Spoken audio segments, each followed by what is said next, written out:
All right. Hello. Hello.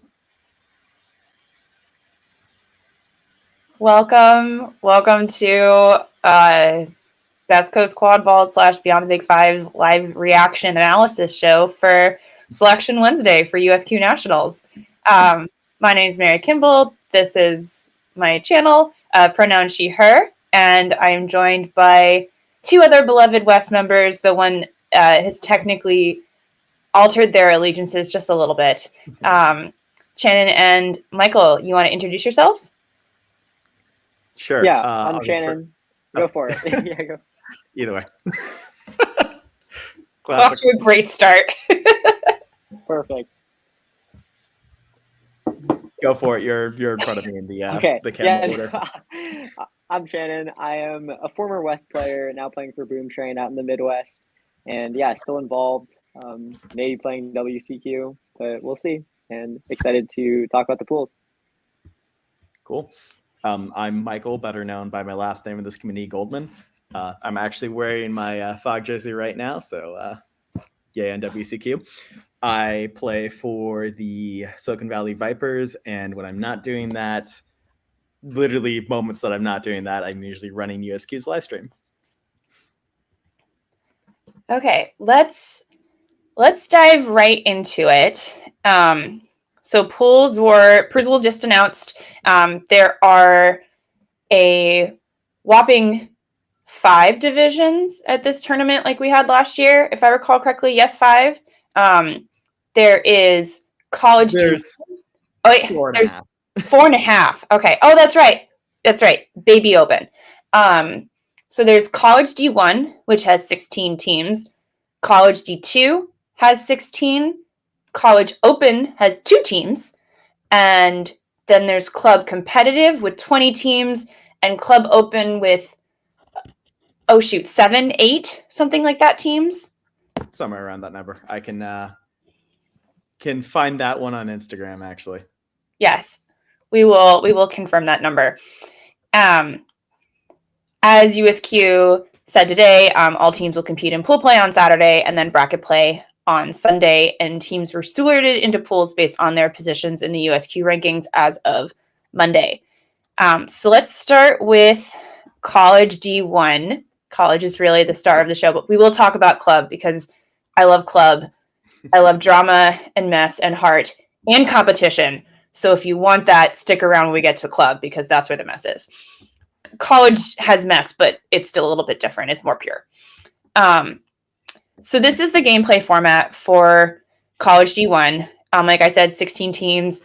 So 4 pools total with 4 teams each.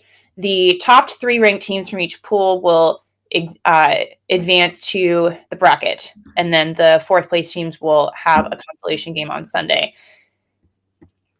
Here are the pools.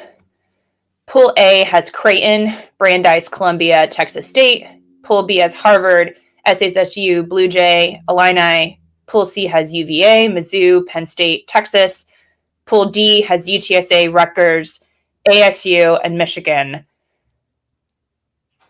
So some of you might have listened to Ethan Sturm's new podcast, Post Game Huddle. He just had an episode where he broke down his mathematical predictions for pools.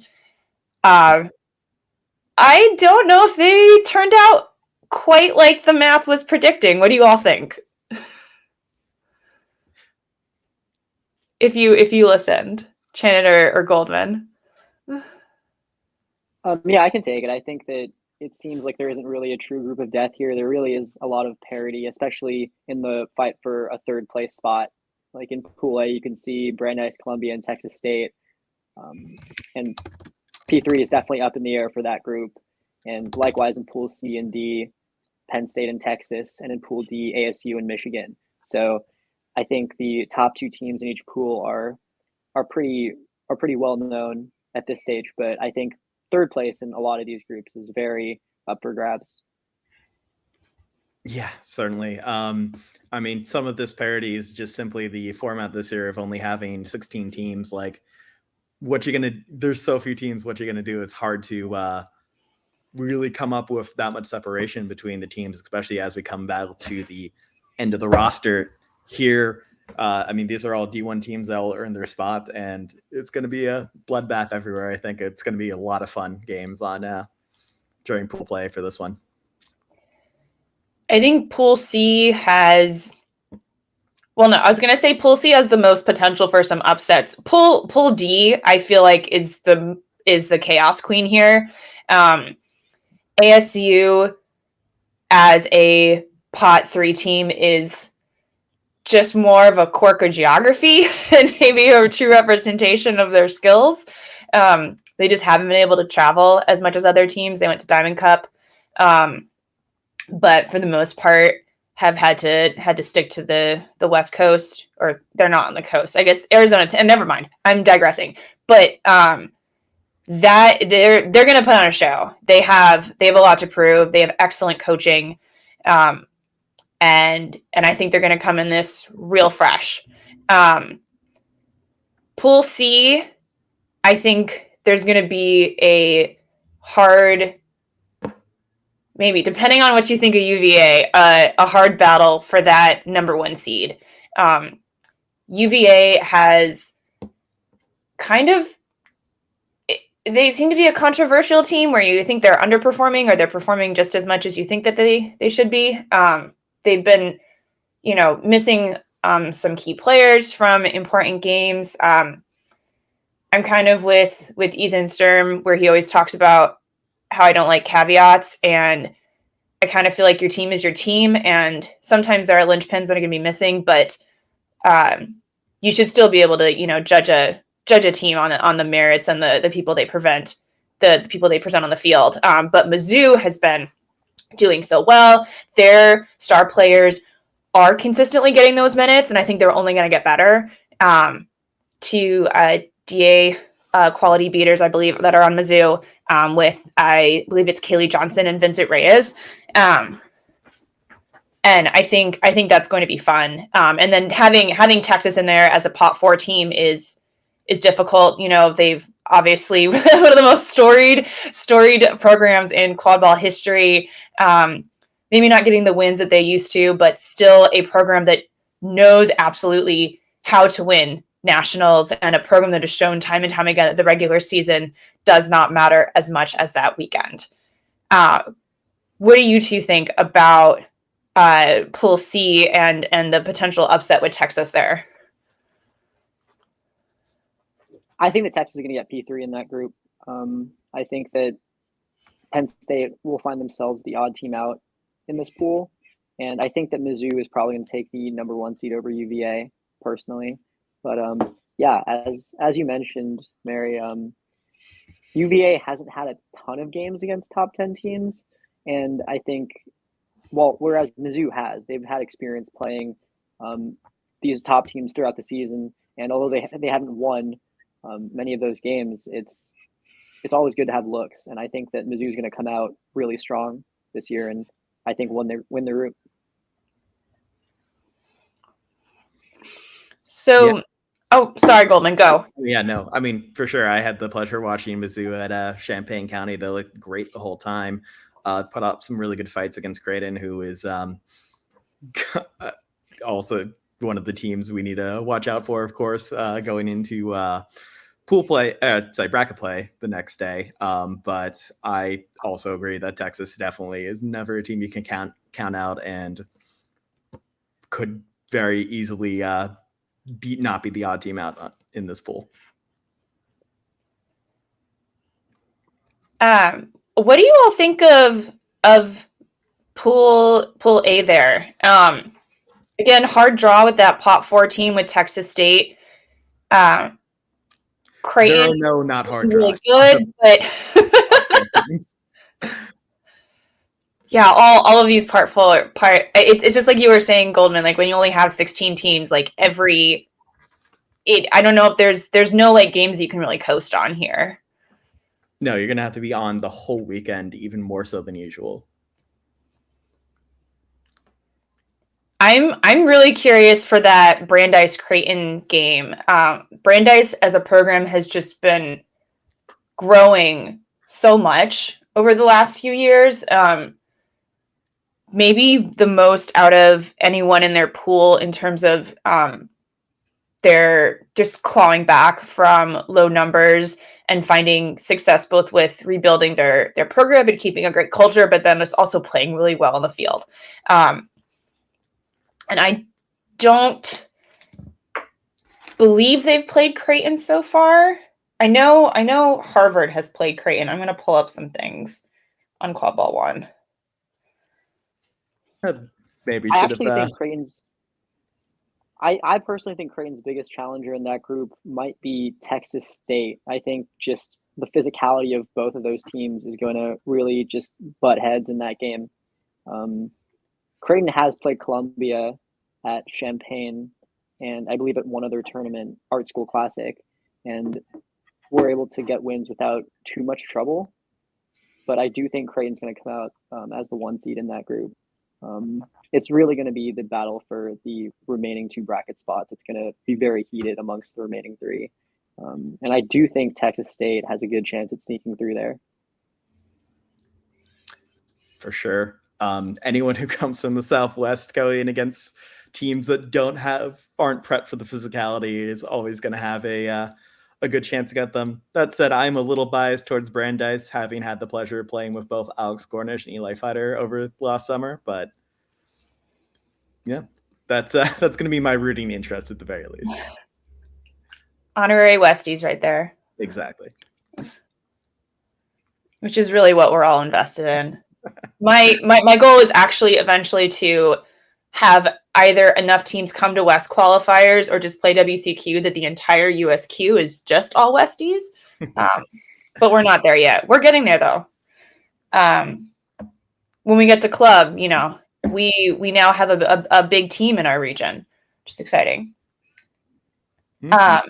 I just wanted to call attention to Pool D and how eerily similar that pool is compared to Cal's pool last year with UTSA and Rutgers involved. Cal's pool last year was UTSA, Rutgers, and Illini, and ASU now finds themselves in a very similar situation. In fact, only Michigan replacing Illini for them. And yeah, it's really going to be a lot of the same road. It's really going to be having to fight through these 2 juggernaut teams in UTSA and Rutgers and getting that win against Michigan to potentially make it through. So that I just found that really interesting that we've kind of had a repeat of pools here for our top West team in 2024.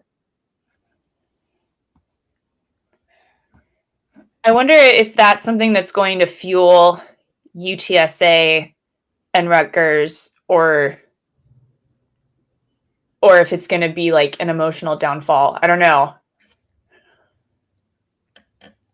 Rutgers has really, really strong coaching from what I've seen. And I think that will really help guide them and make sure that they're making smart decisions there. UTSA has been maybe a little bit more chaotic in that regard, and there's been maybe some interesting behavior on the part of some of the players that have resulted in some suspensions, and then people are no longer playing games. And that, if UTSA can keep the temperature down, I think that'll help them. But I bet Rutgers knows how to push their buttons.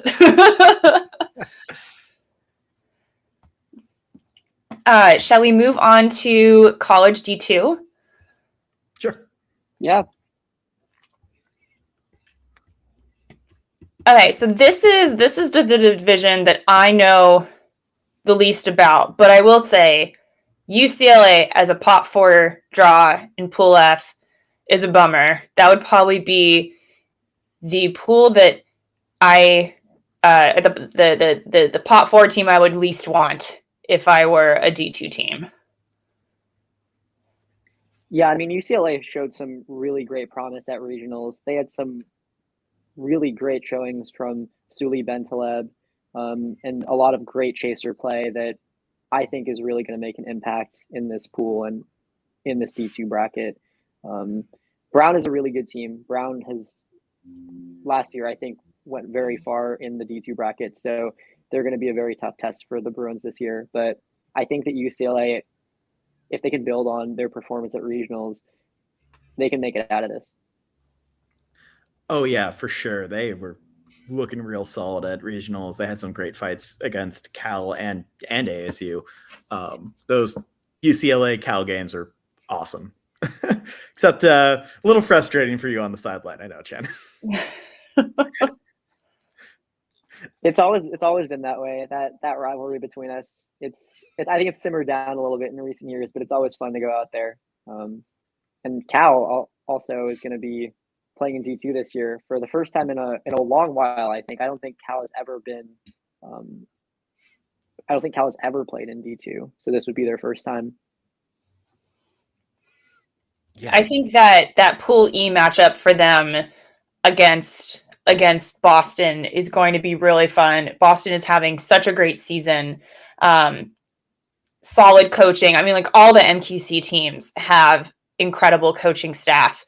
And I think that's going to be the game I'm going to want to make sure I see in D2. Yeah, I think any team in a division where people keep really detailed stats is a team to be feared. I think that MQC has made some great strides, and they're really a role model for the rest of the divisions.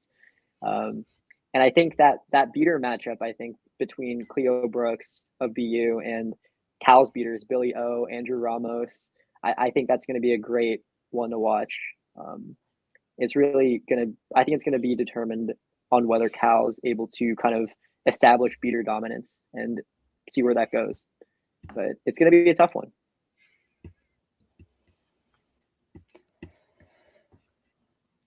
Looking at Pool H, I think that's going to be fun for all of those teams. Michigan State having some star players. Gwen Pratt is a name that I hear about a lot, doing great things on the field. Baylor, another Southwest team, more physical, always playing those opponents. I think Baylor's position is kind of akin to what we've seen from some of the New Orleans college teams that unfortunately aren't around but have made their mark, certainly, where programs like Loyola or LSU always having to play teams that are all very good, very organized, very physical. Then they go out and they play teams from out of the region and they score some upsets. And I think that Michigan State Baylor match is going to be great. Salisbury, I've heard, is having a good season as well. And I'm wondering if we could see some. I don't know if necessarily I would say that Tufts stands a chance necessarily. I think Tufts has changed over the last couple of years, but I mean, again, like strong MQC team, they're playing constantly, great leadership.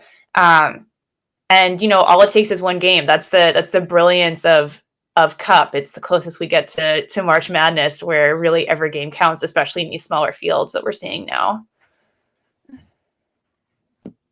Yeah, I think I'm a huge Gwen Pratt fan. I saw them play at Champaign, and I was just going crazy on the sideline, just watching what was going on.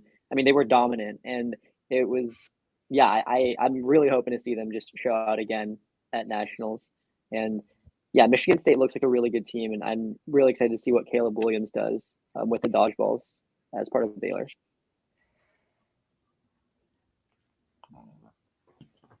Let's move on to club, unless anyone has any other thoughts. We didn't really talk about Pool G at all.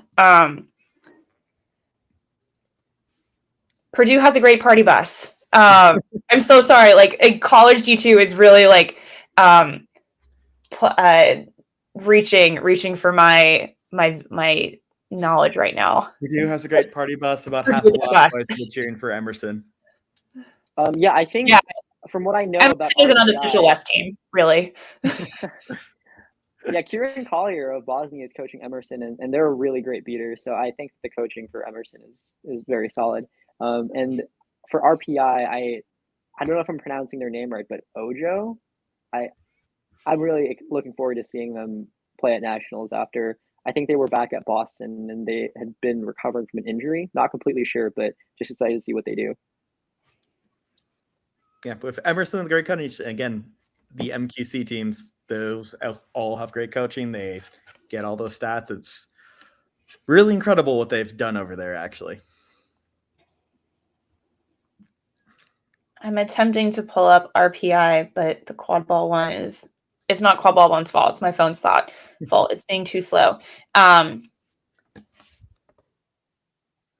Interestingly enough, RPI did just lose to Brown, as well as Brandeis. I wonder if that leaves an opening for Purdue to take that top seed coming out of the pool.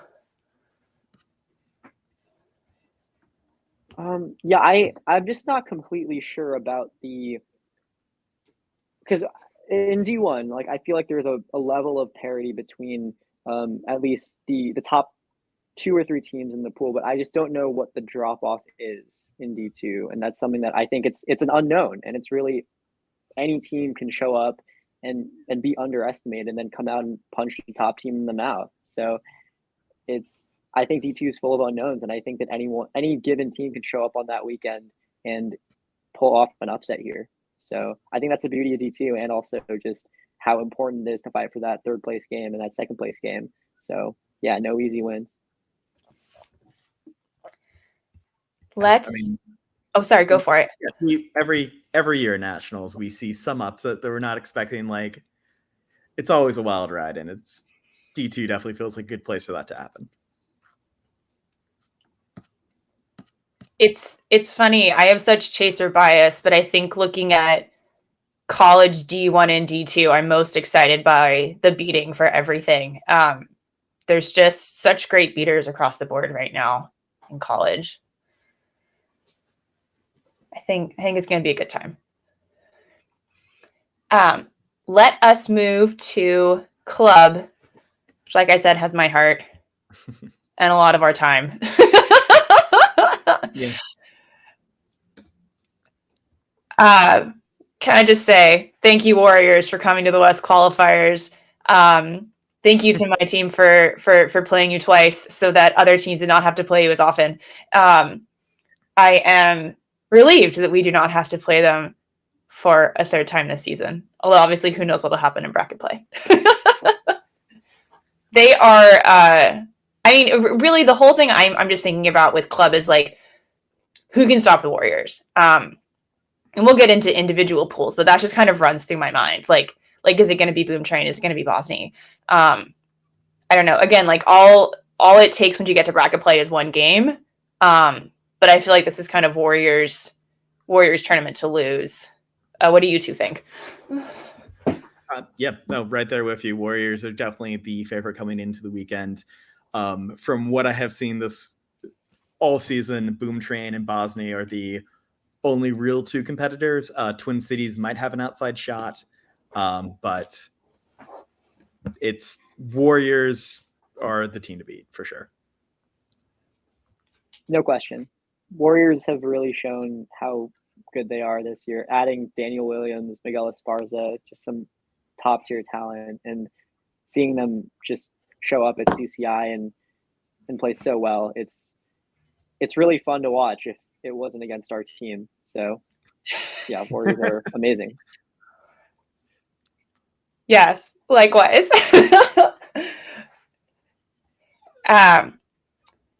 So pool of death. I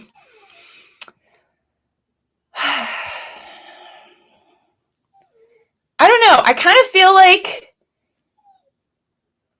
feel like the results will be fairly predicted based on the seeding that we already have in pools.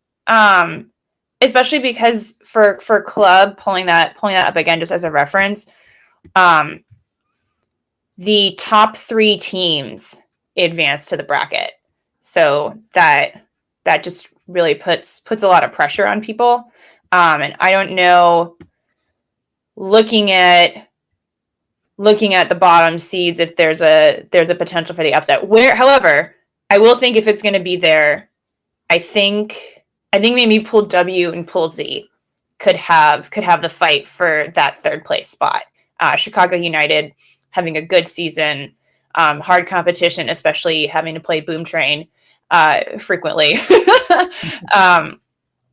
And Vipers, the joke in the West is that you never really know which version of the Vipers you're going to get because they recruit so heavily, and it makes them a really fun team to play against because they're so unpredictable. And I know they're going to bring that energy to nationals. Yeah, it helps on the potential upset. We've played Lost Boys very close several times already this season. Can't predict us to win that game, but I do actually think that's going to be a closer game than you would expect from the positions on the pots. I also think Slice and Chicago United played each other recently. I think just last week at Rust Belt, and New York Slice came away with that win, and it was out of range. So I also agree with Goldman that Pool Z might have an upset potentially brewing between Vipers and Lost Boys. I think that Soup and Kelly as a beating duo is just a pleasure to watch them out there, and they can take over any game at any given time. Max Howard, y'all have some great players, and I think that if an upset's going to happen, it's going to be between you and Lost Boys, just like playing each other at West Regionals. So. Yeah, whoever gets Lost Boys first game of the day, have fun with that. That is your moment. Seize your chance. Carpe diem. I love the Lost Boys. They're very fun to play, but they know it. We know it in the West. They're not early risers, shall we say? I'm very proud that my team beat them at their first game of the day in bracket play, and then you saw the fire lit under Lost Boys, and they had to work really hard to get out of their pool. Yeah, and I think Lost Boys adding Quincy Hildreth is such a big piece. Just seeing what they do with him and how much he makes an impact in pool will be definitely something to take note of as the day goes on. Yeah. And I think another narrative I think is Breakers Reapers at HVI. Reapers won a really close game by 1 goal over Breakers in just poor conditions, and they're going to be wanting revenge, I'm sure, heading back out there and getting them in their pool. Well, one thing we haven't talked about yet with Club is that all teams in this division are likely going to play 3 max. I don't have confirmation of that. And I'm going to be asking club teams about it soon for my Beyond the Big Five project. So stay tuned, club teams. Going to be emailing you. But I haven't heard any club teams admit that they're going for the waiver, so I think it's safe to assume right now that they're all playing 3 max. And I'm a tad bit worried about our Breakers buddies. I don't know if they quite had the recruiting year that they were hoping for. And I'm wondering if that's gonna hurt them at nationals. I don't know. It's a concern. Sorry, go ahead, Shannon. Yeah, no, I think it's definitely something to be wary of for Breakers and kind of how much they're taxing their non-male players. I think it's going to be difficult. I think it's going to be a weekend where those players are going to have to really power through a lot of fatigue, a lot of adversity on the field, and just really fighting through in these pool games to just do what they do. And I think that when those players play at their peaks, I've played with many of them on Fog. I think they're capable of so much. So, yeah, it is definitely something to be concerned about, but I think that if they lock in, they can get it done. Yeah, Breakers especially are great at clawing back. During their first game against Seattle at qualifiers, initially Seattle had it in a bag, and then Breakers just kept scoring goal after goal. And when they played each other again for that final bid game, Breakers came out ahead and earned that bid. So I definitely think they're not a team to count out. And I think it's going to make And I think Reapers in that pool X. I think the Reapers Bosnia game is going to be interesting. I can't remember. Did they play each other at HVI? I'm not completely sure, and I don't know if they play each other at CCI either. I'm pulling up their history. Bosnia just scored a big win over Boom Train with like 9 people. And at one point, I think we're running 4 max with women, and just have an incredible roster, depth up and down, with like Leanne Dillman, Peter Lawrence, Chetta Trudeau, Julia Bear, Rachel Heald. It's just Emily Hickma. It's just like a stacked roster.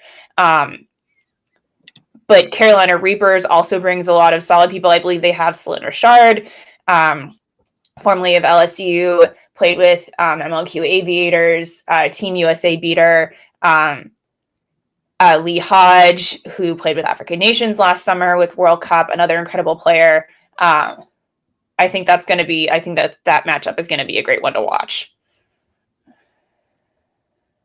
Yeah, I think Bosnia's starting line is right up there with Warriors in terms of just floor and ceiling of talent. That it's absolutely stacked. You're right, Mary.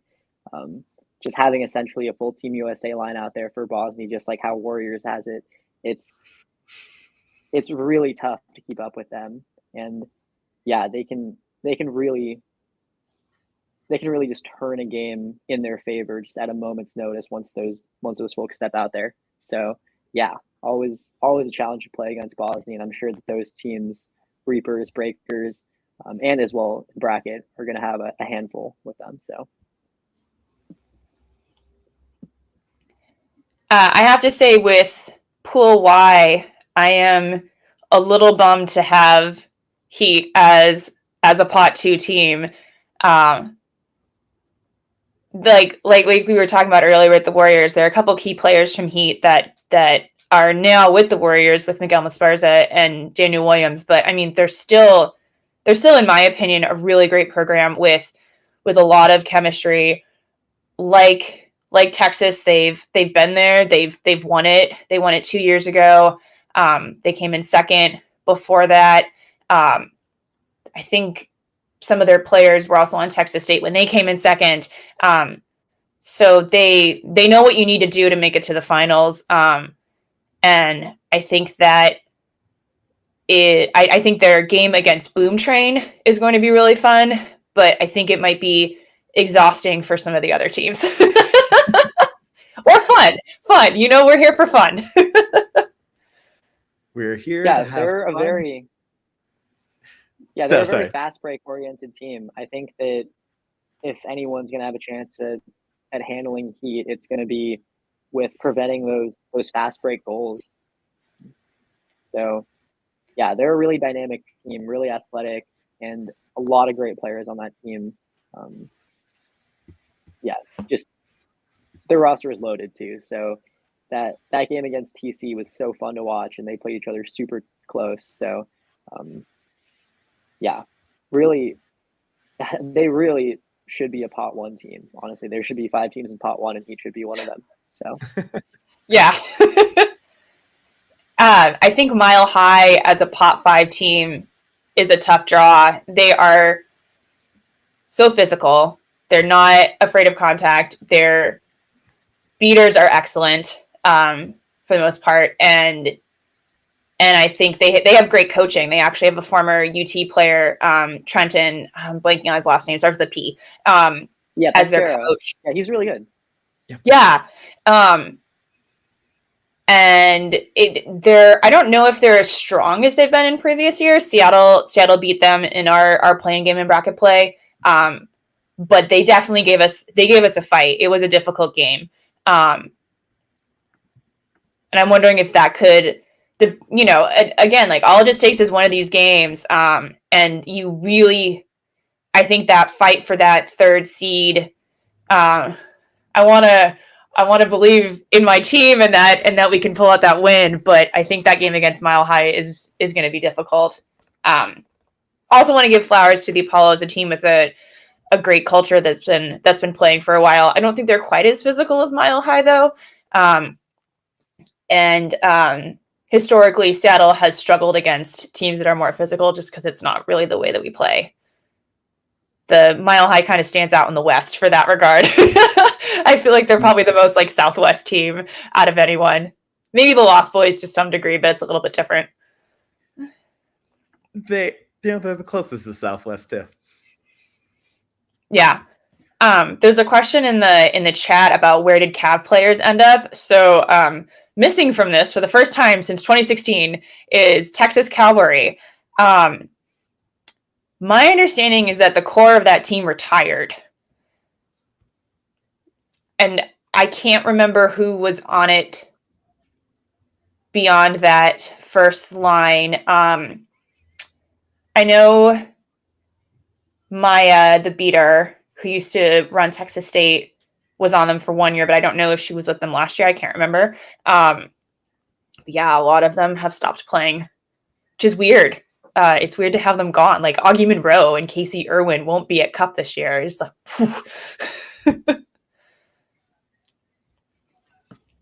yeah. But it's all right. It will be fun to see who shines there. What else? Pool Z is going to be fun. I think that Lost Boys Twin Cities game is going to be a fight. Yeah. Do we have any other thoughts to say about Club? Are we still allowed to claim Twin Cities as a West team? We can. They are absolutely, in my mind, they are still a West team. Yeah, I think Twin Cities took a huge step forward this year. I mean, they've established themselves as a top team right up there, just on the cusp of the Warriors Bosnia boom train kind of triangle, I guess. But they've made huge steps forward. I mean, adding Joe Goulet and Lauren Curry from Creighton. I was just thinking Max of them. Meyer, Great additions. Yeah. And Max Meyer has been playing out of their mind. I mean, yeah, just watching them fly up and down the field is just a joy to watch. So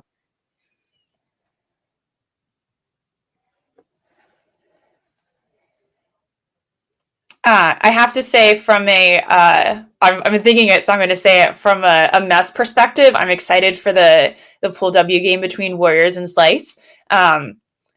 Slice has former Warriors players on it, and I love to create made-up threads of drama in my head and fill in the blanks for why people start and leave teams, like that conspiracy theory meme. And so my heart is very excited that we get this matchup. New York versus New York, old versus new, champions versus blah, blah, blah, you know. I don't want anyone to get mad at me, but I just love those type of things. Like, there's just so many reasons why people might want to go and start a team, and my brain just defaults to the juiciest ones, even if they're not true. And New York Slice just has some like really great players on it too. Like I'm a big fan of Phil Kane and Mitch Eusis. Phil Kane, a beater, has played for Team Brazil for a number of years.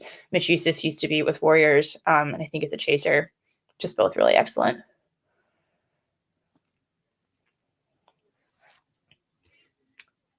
Who do you guys think is going to win it all this year in the divisions, in each division rather? Oh boy, let's start with college D1. I'm going to go for it and say this is Creighton's year. Creighton has shown they can get to the finals.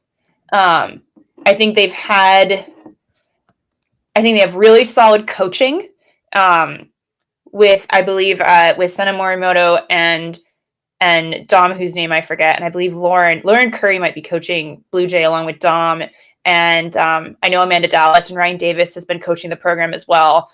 They're led by one of the best college beaters, Maddie Namami, who I got to see at her debut tournament when she'd been playing for like 2 weeks or something 3 years ago, and has just done so well. And I think this is their year. I think this is their year to really have it all coalesce and rock out and make it to the winner's podium. So I'm calling it Creighton. I was going to take Creighton as well, so let's Yeah. Good. I was just gonna say I think Harvard can do it. I think that Harvard last year in the finals against UTSA, that pull by Leo Freed is just an immortal moment in quad ball, and it didn't turn out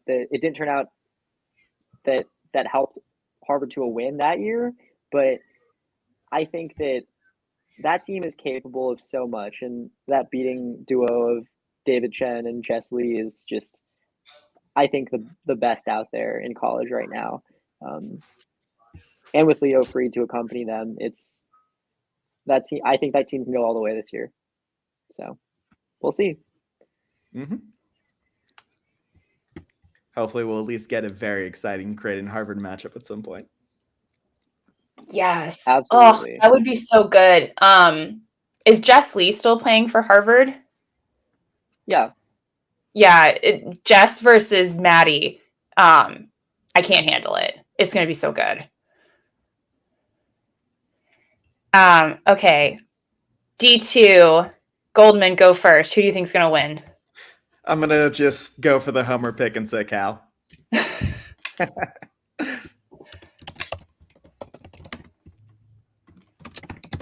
Fair. I think Brown could do it. I think Brown or Michigan State has a good shot at winning this one. I think Brown slightly, but honestly, any of these teams could come out there and show up. So yeah, We'll see how it goes.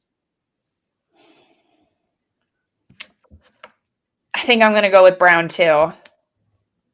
It's just the story is so good, you know, having come out of a very small but determined club community with the I forget what the team in Providence was called. It was like the Ashwinders or something. And going in MQC and just getting better and better every year. I'm excited for them. And I think their pool play game with Virginia Reunited is going to be fun, and versus UCLA. But Virginia Reunited is always a team that I enjoy watching. Okay, and then club. So I feel torn on this. On one hand, I do feel like this is Warriors tournament to lose. On the other hand, I'm so hyped for Boom Train. I'm obsessed with the Chicago Prowl, and they have so many of those players on Boom Train. They are so prepared for 3 max. I think they have a slightly younger roster, which I think could help them with energy level. I don't know. I don't know what to say.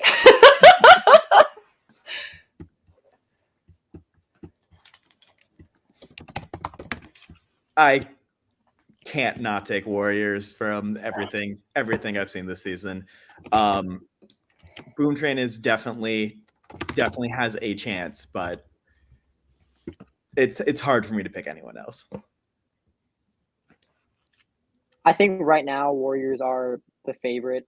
I think that, yeah, as a member of Boom Train, we're working hard. We're trying to get there, and I mean, it's always better to not be expected to win and take it home than it is to expect to win and not get it done. So yeah, we'll be out there working hard, and maybe we'll see them in brackets. So excited for a good nationals, and I think that amongst those top 3 teams that there's gonna be fireworks, and we'll see how it shakes out. Oh yeah, for sure. I see you're just trying to keep the pressure on Warriors there.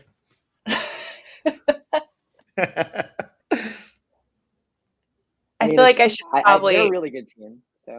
Oh yeah. I should probably just go all in for Warriors since they are honorary Westies now. And this is our closest shot at winning a national title since Cal, technically, sort of. If you consider it Twin Cities Westies, like they're getting us there too. But problem is, the more Westies I adopt, the more diluted the term becomes. But we haven't reached that point yet. Yeah. Well, I think we'll leave it there. Thank you so much, Shannon and Goldman, for joining me. Remember, Nationals is in a month, April 13th to 14th. You can buy tickets at usquadballcup.com. And let's do two final thoughts. Who's gonna have the most fun? And where can people follow you or your team on social media? Goldman, go first.